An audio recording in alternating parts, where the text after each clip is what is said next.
Arsenal a remporté une victoire impressionnante 3-0 contre le Real Madrid lors du match aller des quarts de finale de la Ligue des Champions, grâce à une préparation tactique méticuleuse et une exécution efficace sur le terrain. Voici les éléments clés qui ont contribué à ce succès. Maîtrise des coups de pied arrêtés. Le milieu de terrain Declan Rice a été décisif en inscrivant 2 buts sur coup franc, direct. Ces réalisations résultent d'une préparation spécifique avec Nicolas Jauvert, spécialiste des phases arrêtées au sein du staff de Mikel Arteta. Jauvert a conseillé Rice sur la manière d'exploiter les faiblesses du mur défensif madrilène, ce qui a conduit à des tirs précis et imparables pour le gardien Thibaut Courtois. Pressing haut et intensité. Arsenal a imposé un pressing intense dès le début du match, perturbant la construction du jeu du Real Madrid. Cette approche a limité les options offensives des Madrilènes et a permis aux Gunners de récupérer le ballon dans des zones dangereuses, favorisant ainsi des opportunités de but. Utilisation efficace des ailes, les joueurs d'Arsenal ont exploité les flancs pour étirer la défense madrilène,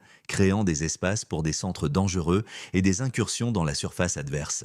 Cette stratégie a mis en difficulté les latéraux du Real Madrid et a contribué à la domination offensive des Gunners. Flexibilité tactique et adaptation. Mikel Arteta a démontré une flexibilité tactique en ajustant la formation de son équipe en fonction des situations de jeu. L'intégration de Mikel Merino en tant qu'attaquant de fortune s'est avérée payante, ce dernier inscrivant le 3e but suite à une passe décisive de Lewis Kelly. En combinant une préparation rigoureuse sur les phases arrêtées, un pressing efficace, une utilisation judicieuse des ailes et une adaptabilité tactique, Arsenal a réussi à neutraliser le Real Madrid et à s'assurer une avance confortable avant le match retour. Les problèmes tactiques du Real actuellement.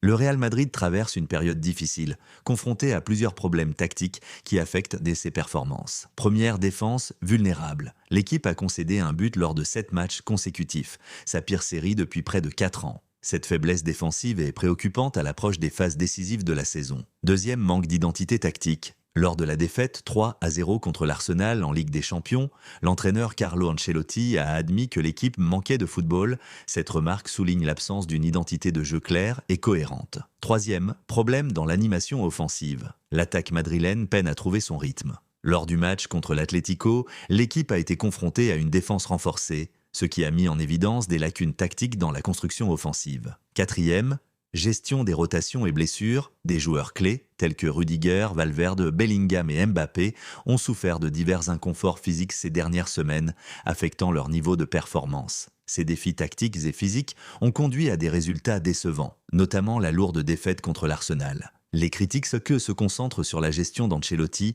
remettant en question ses choix tactiques et d'alignement. Malgré la possibilité de remporter des titres, l'avenir d'Ancelotti au club est incertain. Toni Kroos manque-t-il ?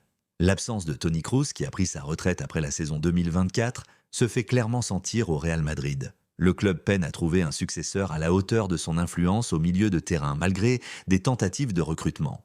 Cette carence a contribué à des performances en demi-teinte, notamment lors de la récente défaite 3-0 contre Arsenal en Ligue des Champions, illustrant le manque de créativité et de cohésion au milieu de terrain. Le match retour des quarts de finale de la Ligue des Champions, entre le Real Madrid et Arsenal, est programmé le 16 avril 2025 au Santiago Bernabéu. Après la défaite 3-0 à l'aller, le Real Madrid doit impérativement adopter une stratégie offensive pour renverser la situation. Il est essentiel d'exploiter les ailes et de capitaliser sur les coups de pied arrêtés, domaine où Arsenal a montré des vulnérabilités. De son côté, Arsenal devrait privilégier une approche équilibrée, combinant défense solide et contre-attaque rapide. Maintenir la possession et exploiter les espaces laissés par le Real Madrid seront des clés pour préserver leur avantage. La performance exceptionnelle de Declan Rice à l'aller, notamment ses 2 buts sur coup franc, a renforcé la confiance de l'équipe.